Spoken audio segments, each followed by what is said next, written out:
My true story from Nevada. After my husband's funeral, my son demanded my house. I said nothing about the $7,300,000, 0 cents, until I moved into a penthouse he couldn't afford. The house smelled of lilies and old wood. Outside, the funeral crowd began thinning, their footsteps crunching down the gravel path of the garden. I remained inside, in the room where we had celebrated birthdays, anniversaries, Christmases, and once, a small miracle, Travis's recovery from pneumonia when he was 7. Now, he stood in that same room, taller, broader, crueler. You drained his life, spent 40 years taking from him, Travis snarled, his voice sharp, not from grief but greed. Now you think you're entitled to the house? This house, the one Dad built? I said nothing.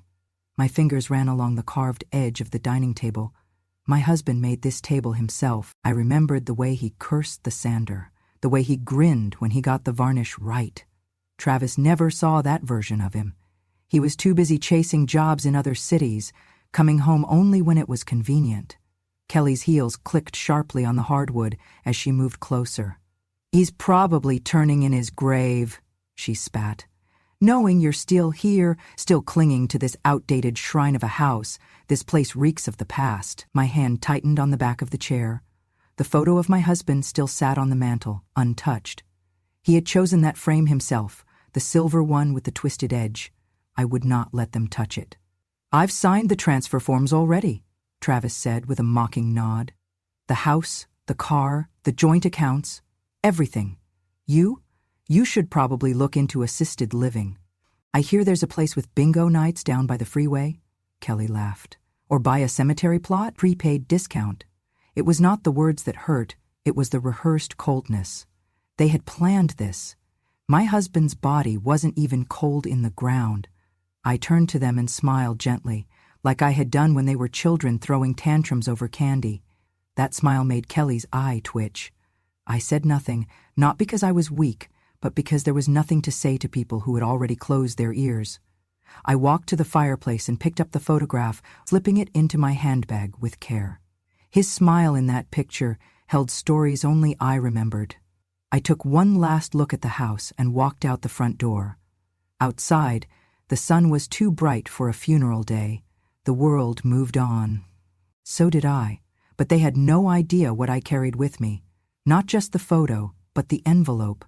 The golden envelope, still in the inside pocket of my coat, sealed with wax, my name written in his trembling hand. 3 nights ago, while Travis snored upstairs and Kelly raided the wine cabinet, I had found it in the top drawer of his study, right where he told me to look. That drawer still smelled of cedar and ink and peppermint gum. He had left it there for me, not the lawyer, not the children, not even Mia, our youngest, who had been gone for years. Inside that envelope was more than just money. There was a key, silver, engraved, slightly worn. There was a trust document dated 2004. $7.3 million in a separate fund under my maiden name. Another document, ownership of a penthouse in Nevada, in my name. No contest, no loopholes. And there was the letter. My fingers shook when I opened it. Eleanor, if they come for you, let them. Let them believe they've won. Let them strip the walls bare and boast of their conquest. Then go. Use what I've left you, not because you need revenge, but because you deserve peace. You stood beside me when I was nothing. You held me up when the world broke me down. You never asked for more than my hand to hold. Now, I give you a life that is yours alone. They will not understand. That is not your burden. With all I have left, see. That night, I did not sleep. I lay in our bed alone, hearing every creak in the hallway, every whisper of wind against the window pane. My husband's presence felt closer than ever. Travis and Kelly slept like they had already buried me. In the morning, I cooked breakfast. I scrambled eggs, poured orange juice, set the table. I even smiled when Kelly stumbled in, hung over, and barked at me for not making coffee strong enough. I watched her eat from the china set I had bought with grocery savings in 1976. She called them ugly old plates just last week. I washed the dishes, I folded laundry, I wiped the counters clean of their fingerprints. Then I went upstairs and packed. 3 dresses, 1 coat, a pair of shoes, my photo, the envelope, and the letter. I waited until they left for another estate meeting, rushing to see which parts of my life they could carve and label theirs. Then I made the call. "Is the car still available?" I asked. The man on the other end answered simply, "It has been waiting for you, Mrs. Caldwell." At exactly 3:00 p.m., a black limousine pulled into the driveway. The driver opened the door with quiet respect, his hat pressed to his chest. I stepped inside. The door closed behind me, and for the first time in days, I exhaled. As we pulled away, I looked back at the house, not to mourn it, but to mark the end. The porch light still flickered, like it always had. Travis had never fixed it. He never fixed anything. That house didn't belong to me anymore, not legally, not emotionally. But it didn't belong to him either, not really. They thought they had won, but grief, like wealth, hides in quiet places. And what they never learned, what my husband always knew, is that the quiet woman in the room sees everything, waits, remembers, and eventually moves. Without a word, without a fight, but with everything that matters. The night after the funeral, I did not sleep. I sat alone in the guest bedroom they gave me, bare walls, a twin bed that creaked under my weight, and a small lamp that flickered with every gust of wind. The air was thick with the scent of dust and disinfectant. They had not even bothered to clean it before placing me there. I waited until the house fell silent, until Travis's heavy footsteps faded upstairs, until Kelly's television buzz lulled her into oblivion. Then I reached for my coat.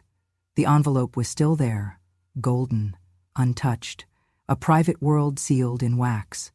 I opened it with a letter opener shaped like a dove, something my husband had once bought me on a trip to San Diego. The wax cracked like brittle bone. Inside, the trust documents, a deed, a letter.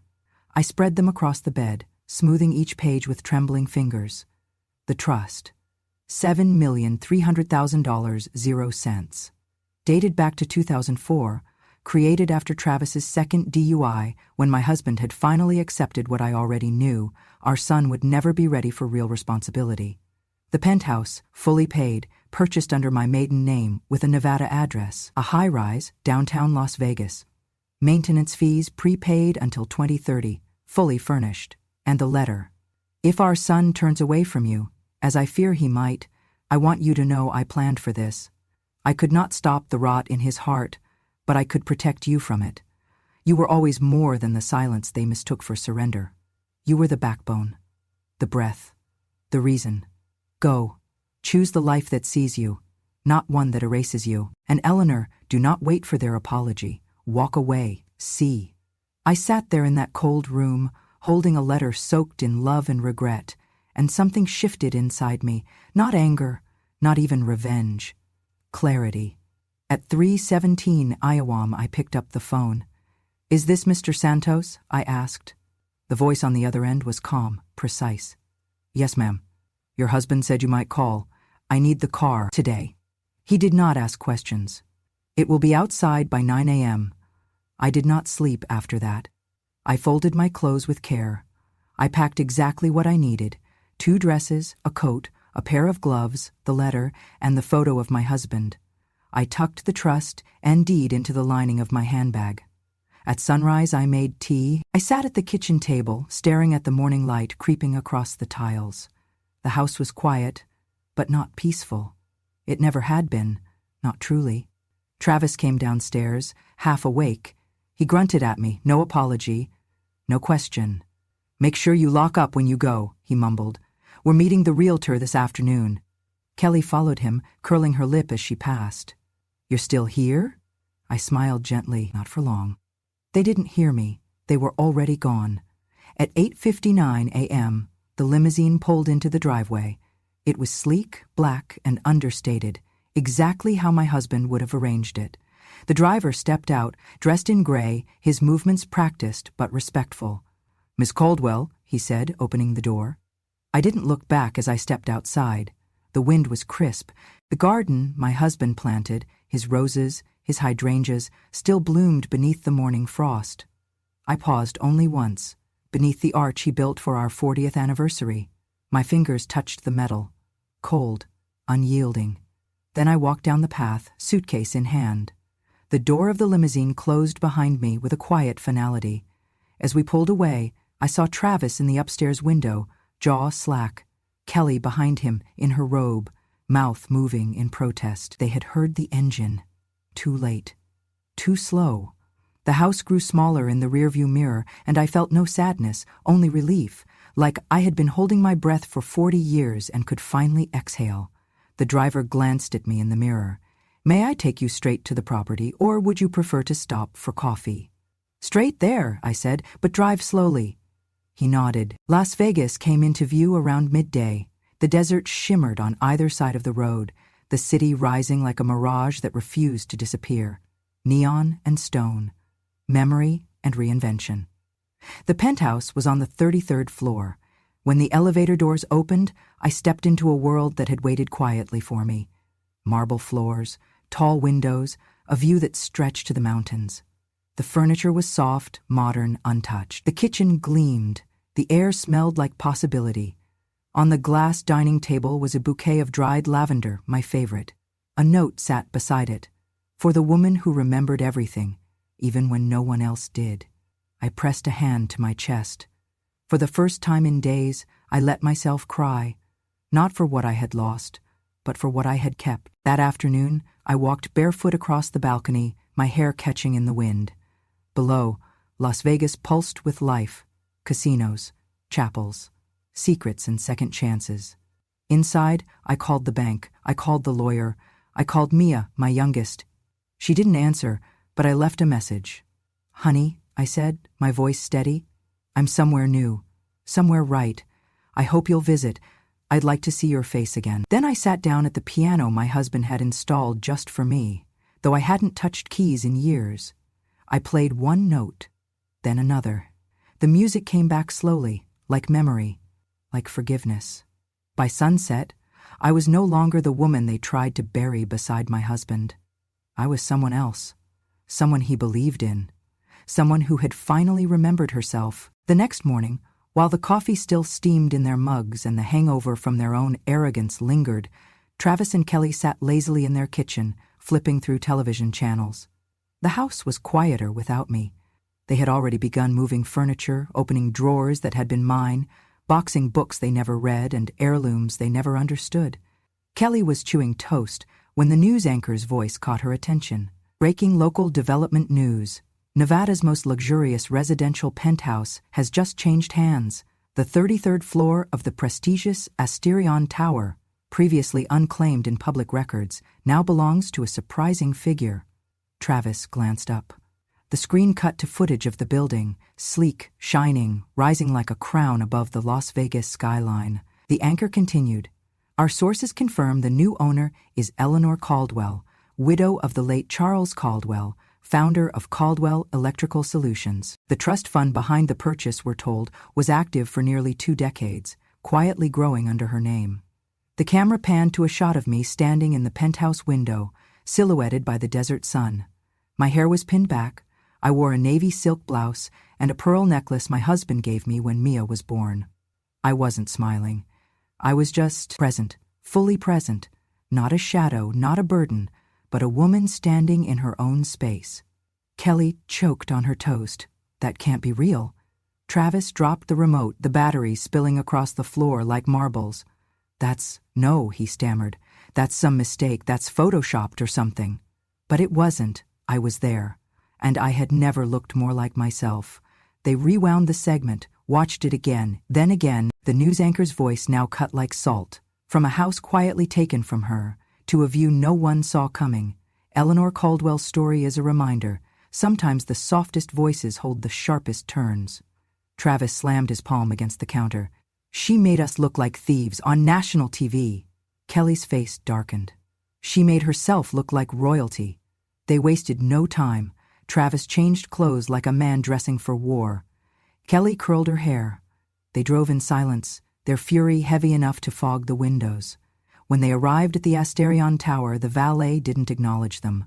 The concierge barely looked up. They stormed toward the private elevator, but 2 uniformed security guards stepped forward. "Sorry," one said, firm and polite. "This floor requires verified clearance." "I'm her son," Travis shouted. "I have every right to go up there." The guard didn't blink. Your name is not on the residence access list. Kelly's tone turned syrupy. Can you just tell her that her children are here? She'll want to see us. The guard glanced at his tablet, then looked back up. No, ma'am. She specifically noted that visits from immediate relatives without invitation are to be declined. Travis lunged forward. This is insane. That's our mother. That's my mother. You think some contract can stand between a son and his own damn mother? He pointed at my mother. You think some contract can stand between a son and his own damn mother? At that moment, the elevator behind the guards opened. I stood inside. I wore black trousers, a lavender scarf, and a look they had never seen before. Calm, cold, not cruel, but unmistakably clear. Kelly gasped. Travis froze. I didn't step forward. I didn't invite them in. I simply met their eyes through the glass. Travis's voice cracked. You really doing this? Kelly hissed. You embarrassed us. You lied to us. I tilted my head slightly. I didn't lie. You didn't ask. Travis took a step forward. We're family. I smiled, but it wasn't warm. Family doesn't scream at a widow during a funeral. The elevator door began to close. I watched their faces harden, then fracture, like porcelain left too long in the cold. Just before the doors shut completely, I spoke, softly. You say I've been silent all these years, but silence isn't absence. It's the space where truth grows. And then they were gone. Back in the penthouse, I sat down by the window. The city glimmered beneath me. A security notification blinked on the tablet by my chair. Attempted unauthorized access denied. I pressed acknowledge. There was no satisfaction in hurting them, but there was peace in finally being untouchable. The next morning the doorbell rang. Not the main lobby, this one was private, on the 33rd floor, a direct ring to the penthouse entrance. Few people knew it existed. Fewer had the access code. I checked the screen. Travis. Alone. Drenched in sun and shame, he was kneeling. His suit was wrinkled, his eyes red. For the first time since my husband's death, his voice wasn't sharp. It was shattered. Mama, he said through the intercom. Please. He hadn't called me that in years. Please, let me make things right. I didn't know he left that for you. I thought... He broke off, wiping his face with the sleeve of his blazer. I didn't open the door, not out of cruelty, but because forgiveness isn't a door you open on command. He stayed there for an hour, then 2. Eventually he rose to his feet, defeated, and walked away without a word. I thought maybe that would be the end, but it wasn't. The next day, Kelly showed up, not with sorrow, not with apologies, with steel in her heels and poison in her smile. She didn't bother with the doorbell. She called my cell directly. How she got the number, I didn't know. You think you've won, don't you? She said, her voice flat and cold. Do you think you can embarrass us on national television and sit up there in your little glass castle like some queen? I didn't respond. She continued. I don't care what he left you. I don't care what papers you have. People like you don't get to enjoy things like this for long. Then she hung up. A warning. Or a promise. That night I found an envelope slipped under my door, unmarked, no return address. Inside was a printed contract, 1 page, short, direct. It stated, in legal but unmistakably menacing terms, that I was to forfeit public mention of any financial details connected to the Caldwell estate. I was to make no media appearances, no interviews, no future claims. In exchange, a payment would be made, small enough to insult, large enough to suggest power. And at the bottom a line, signed in good faith by Mike Garcia. I stared at the name. It meant nothing to me. Yet. The next morning the doorman called me. There's a man in the lobby, he said. Refuses to give a last name. Says he has an appointment. Describe him. Mid-40, leather jacket, scar under one eye. I told them not to let him up. He came anyway. 3 hours later, my security system glitched for the first time since I moved in. Not a full breach, just a pulse, a test. I knew what it was. He was inside the building. I locked every door, closed the blinds, called the lawyer, then the police. By the time they arrived, he was gone, but he left something behind. A lighter, silver, scratched with the initials MM, placed carefully on the grand piano beside my husband's photo. That night, I didn't sleep. Not from fear, from fury. They were no longer trying to take what was mine, they were trying to silence what I remembered. At 4 a.m., I wrote a letter, addressed to my husband. I placed it beside his photo. They begged, then they threatened, but I won't flinch. I didn't survive widowhood, childbearing, betrayal, and burying every friend I ever loved, just to be bullied into silence by a woman with manicured malice and a man with a scar he earned hurting others. I will not leave this place. I will not vanish. And when they come again, I'll be ready. I folded the letter. I took the lighter, and I waited. The break-in was silent. No shattered glass, no blaring alarms, just the hum of systems temporarily paused, the soft click of a lock overridden, and the shadow moving through my home. He moved like a man who had done this before, quick, deliberate, confident. He passed the kitchen without a glance, in the hallway without a sound. His boots made no noise on the marble floor. He reached the piano room. That was where I waited. I sat in the corner, in the armchair by the fireplace. The lights were off. Only the moonlight filtered in through the tall windows. He did not see me at first. He walked straight to the piano, perhaps drawn by the silver lighter he left, perhaps expecting some proof that I was still here. But then he froze. I saw it. His shoulders stiffened, his head tilted slightly, then sharply down. The photograph. He reached for it with a gloved hand, trembling. It was an old picture, my husband and I at a summer fair, holding a child between us. A boy with scraped knees and a bandage over his brow. A boy I barely knew then, but had insisted stay the night after we found him crying near the edge of the freeway. He had been hit by a car, barely 12, bruised and scared, with no name and no one to call. That boy, this man. He fell to his knees. "Oh, God," he whispered, clutching the frame. "No, no, no, no." I rose slowly, silently. "I remember you," I said, voice steady, arms at my sides. He turned. His face was different now, older, harder, carved by life and regret, but the eyes were the same, wide, wounded. "I didn't know," he said, voice cracking. I stepped closer. "You left this on my piano," I said, holding up the lighter. "And this," I held out the contract, "was supposed to silence me?" He shook his head. "They didn't tell me who you were. I swear." I studied him. "But you still took the job." He looked down. "I needed the money. Kelly said it was just a scare job. No violence, no weapons, just pressure." "And what are you doing now?" I asked. He looked up again, eyes wet. "Trying to undo it." He stood slowly, hands up, not in surrender, but in shame. "I was 12, he said. "You found me by the road. I was bleeding. You wrapped my head with your scarf and gave me orange juice from your glove box. You waited 3 hours with me in the ER because no one came."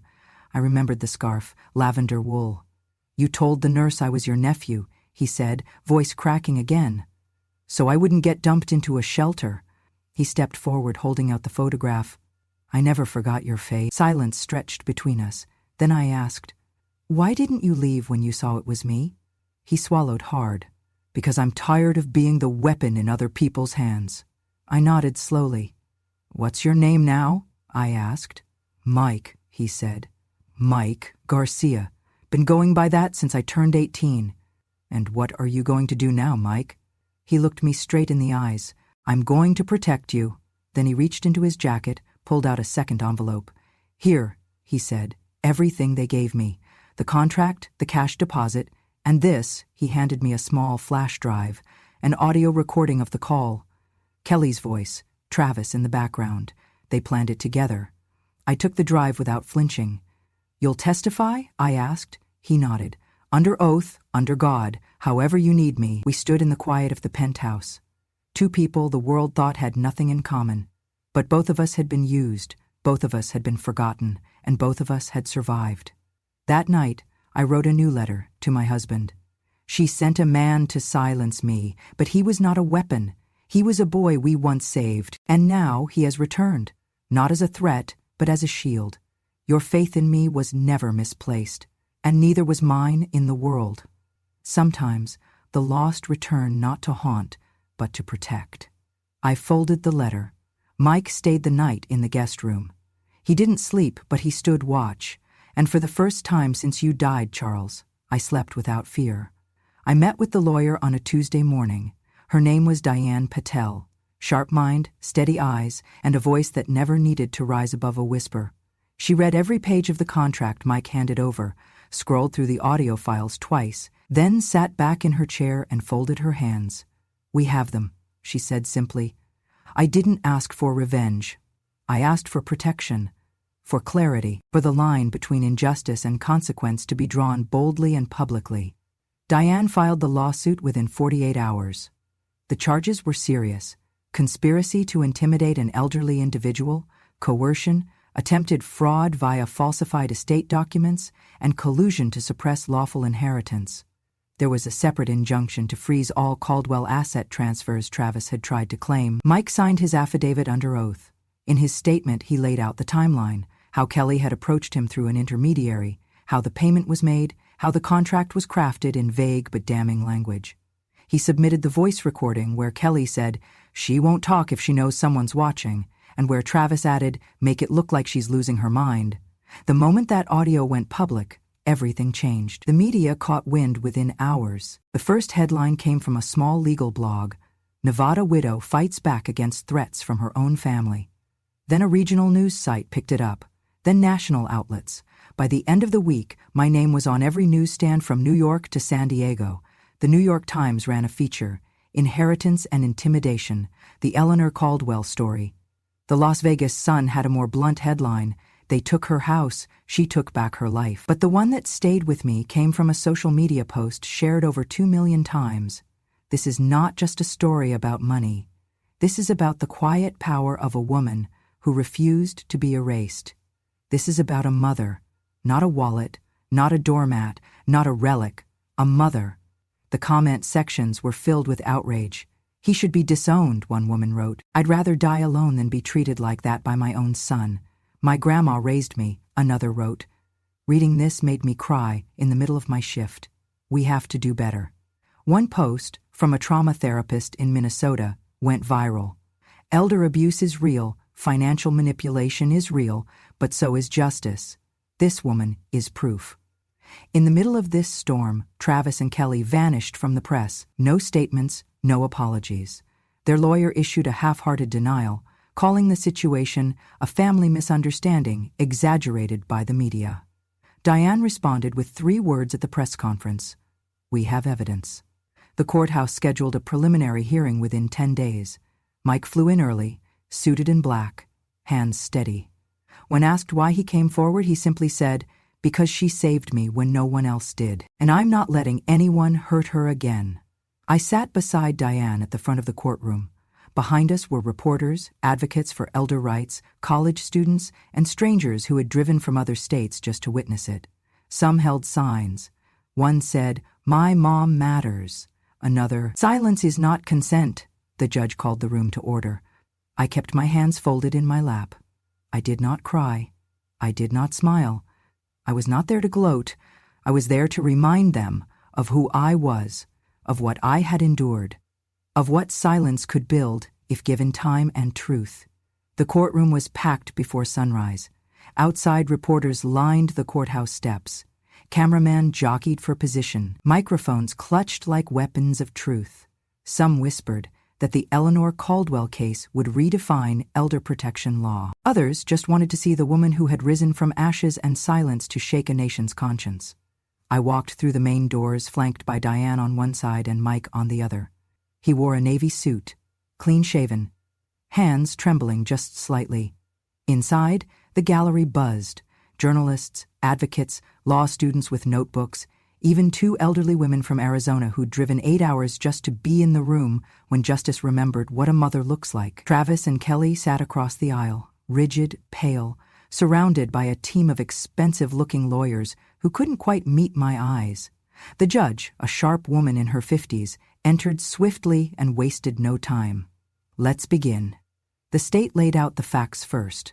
The trust, the forged paperwork, the intimidation contract, the audio recording. Then Diane called me to the stand. I walked up slowly.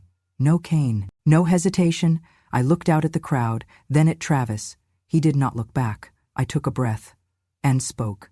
They say I relied on them, that I was weak, that I was old and in the way. But I built the life they tried to steal.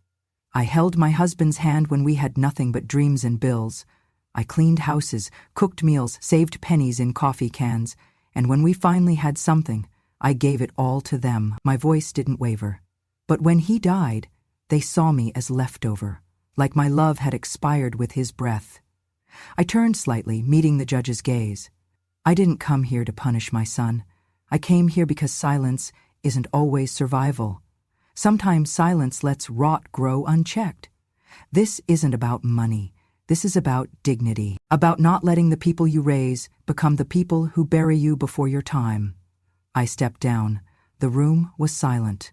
Then Diane called Mike. He stood slowly, adjusting his tie. "State your name," the clerk said. "Michael Garcia." He hesitated.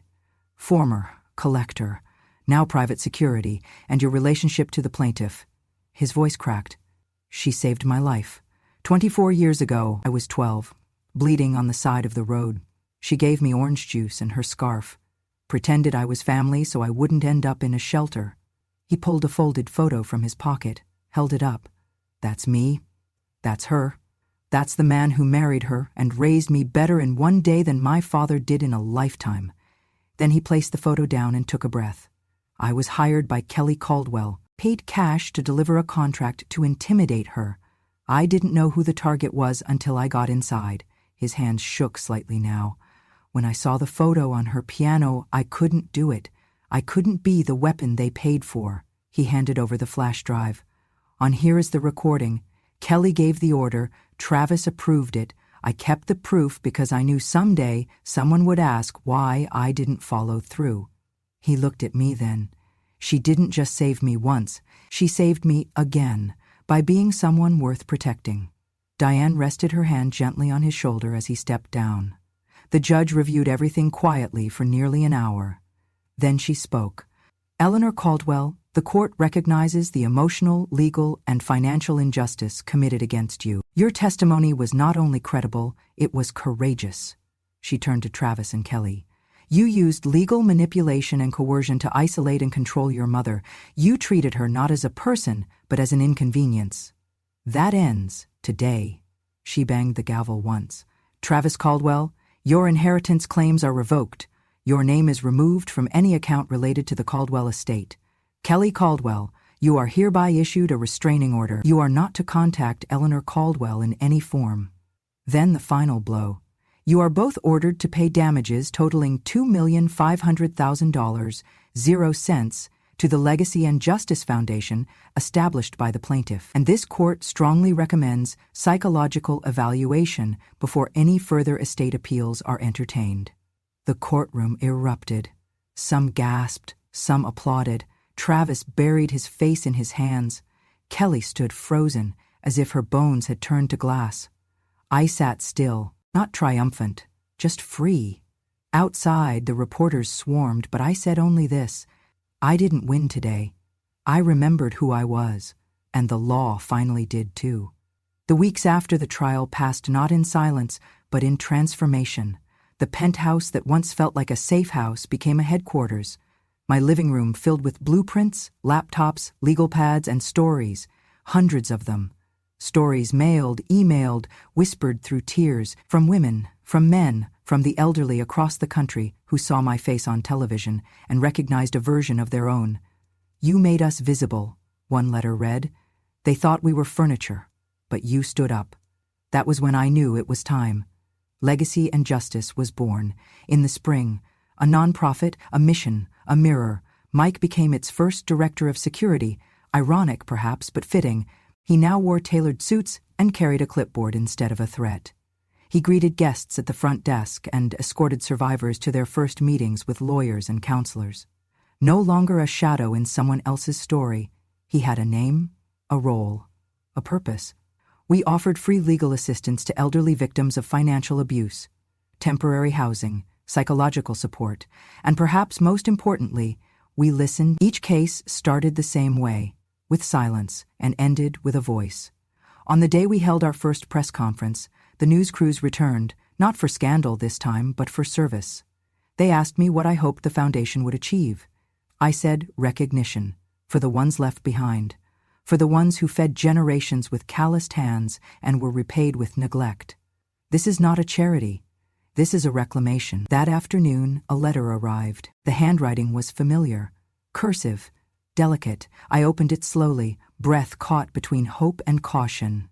Mia, my daughter, gone for 6 years, not in hatred, but in hurt. She had married young, moved east, followed a career, distanced herself when the family fractures began to widen. We hadn't spoken since her father's first stroke. The letter was short. Mom, I saw you on TV.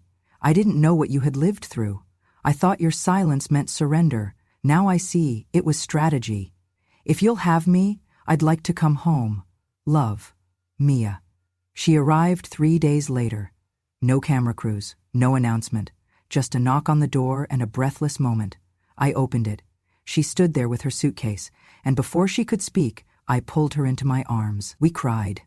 Not just for time lost, but for truth found. "Amma," she whispered, "you taught me something I didn't understand until now. Silence can be a strategy, but only if it ends with justice." She stayed. She volunteered at the foundation. She listened to every case like it was our own. Mike met her on the 3rd day. By the 5th, he asked her to lunch. By the end of the month, they were inseparable. "I didn't see that coming," I told her one night as we folded towels together in the guest suite. "Me neither," she smiled. But maybe we were all waiting for the right time to heal. The foundation grew fast. Media outlets invited me to speak. I appeared on talk shows, podcasts, town halls. On one show, the host asked, "What do you want people to remember about you?" I didn't hesitate. That old doesn't mean obsolete. That age doesn't make you invisible. That just because we don't raise our voices doesn't mean we don't have something to say. The audience stood. But it was never about applause. It was about turning the final chapter into a beginning. And in the evenings, when the world finally quieted, I stood on my balcony, tea in hand, the desert skyline flickering beneath the stars. From here, the city seemed smaller. But my voice, our voice, finally reached beyond it. I whispered to the wind, like a prayer, or a truth only the night could carry. Silence was my strategy, but justice was always going to be my final word. It was a quiet afternoon in Las Vegas. The sun hung low, painting the desert skyline in hues of amber and lavender. The wind had cooled, not the dry, blistering kind that scraped your skin in July, but a soft breeze that hinted at change, at endings that finally made peace with beginnings. On the rooftop of the Asterion Tower, among clusters of purple hydrangeas and white orchids, I stood still, staring down at the city that had witnessed my rebirth. In my hand was a wedding invitation, simple ivory paper, no gold trim, no pretense. Mike and Mia, 2:00 p.m., Saturday. My fingers traced the lettering as if it were carved in stone. This was more than a ceremony. It was a full circle. Guests began to arrive, dozens of them, but only the right ones. No long guest list, no velvet ropes. Just people who had seen me, heard me, stood by me when others turned away. Advocates, volunteers, survivors, old friends I thought I had outlived. Some brought flowers, some brought silence, all brought love. Mike stood at the altar in a crisp black suit. His hands fidgeted only once before he spotted me. He gave me a small, grateful nod. Mia appeared next, radiant in a dress that echoed the color of our lilacs back home. She walked not with nerves, but with knowing. She wasn't just walking toward a husband, she was walking back to herself, and in that moment, I stepped forward, before the vows, before the music. I took Mike's hand in mine, then reached for Mia's. I placed her hand atop his. A pause settled over the rooftop. The city fell silent, if only in my mind. "Don't repeat the mistakes your siblings made," I whispered. "Family is not a battlefield. It's not a contract. It's a memory you protect, not a trophy you fight for." Mike nodded, his eyes misted. "I know," he said. "I've lived outside family for too long to take it for granted now." Mia cried quietly. "Thank you, Mama," she whispered. "But bring more." They turned to the officiant, hand in hand. The ceremony was short, simple, sacred, but behind every vow was a deeper current, A man who had been lost, now found. A daughter who had misunderstood, now returned. And a mother once discarded, now honored. The reception followed in the penthouse. No fireworks, no extravagance, just music, laughter, and the warmth of people who knew what second chances looked like. During the toast, Mike stood and raised his glass. "When I was 12, he began, voice shaking. I bled on the side of the road. No name, no family, no future. She found me. She gave me orange juice and her scarf. She told the ER nurse I was hers. Today, I get to say it out loud. I am." He looked at Mia. "And today, I marry the daughter of the woman who saved me, not because fate demanded it, but because grace made space for it." Tears flowed freely, and not just mine. Later that night, I stepped away from the music, away from the guests, and returned to my balcony. Below, Las Vegas pulsed with neon and noise, but up here it was still, sacred. Mia joined me quietly, wrapping her arms around me from behind. "If Dad could see this," she whispered, "he'd be so proud." I smiled through tears that did not come from sorrow. I didn't live for recognition. I said softly, "I lived so no one else would ever feel abandoned the way I once did." She nodded. "And you've done that, Mama. More than you know." A week later, we launched something new. The Second Chances Foundation, not just for headlines, not just for healing, but for people like Mike, for women like me, for men who had fallen through the cracks and needed not a savior, but a door. We provided housing for elderly parents abandoned by their children. We partnered with halfway homes to give reformed ex-cons a real chance. We paid for therapy, legal aid, and dignity. Mike and Mia took on executive roles. I remained on the board. My job wasn't to lead anymore. It was to ensure the work outlived me. We held our first open house on the anniversary of my husband's death. I wore his favorite scarf, lavender wool, and I read aloud from a note he once wrote. "If they turn on you, walk forward, not in rage, but in resolve, and build something they could never burn." That night, standing once again on the balcony, I raised my cup of chamomile tea to the stars. The city sparkled, the wind stirred the curtains, and I whispered to the dark, not in bitterness, not even in triumph, but in clarity. Silence can be misunderstood, but justice never needs to shout, it only needs time. Then I closed my eyes and breathed. Free. If you've made it this far, thank you for listening to a voice that was once silent. This wasn't just a story about revenge, it was a story about dignity, about what happens when the quiet woman in the room remembers who she is and decides that silence is no longer survival, but strategy. Maybe you saw a part of yourself in Eleanor. Maybe you've been dismissed, betrayed, or told you were too old to matter. But here, you matter. At Grama True Stories, we tell the stories others forget, of women who loved deeply, endured quietly, and finally stood up not to scream, but to be heard. Because revenge has no expiration date, and wisdom doesn't shout, it remembers. If this story moved you, if it made you feel seen, please subscribe to Grandma True Stories. Hit the bell so you never miss a story where silence becomes strength and the forgotten finally speak. And if you have your own story or your grandmother's story, we're listening, always. Until next time, remember, some women are not meant to disappear. They're meant to be remembered forever.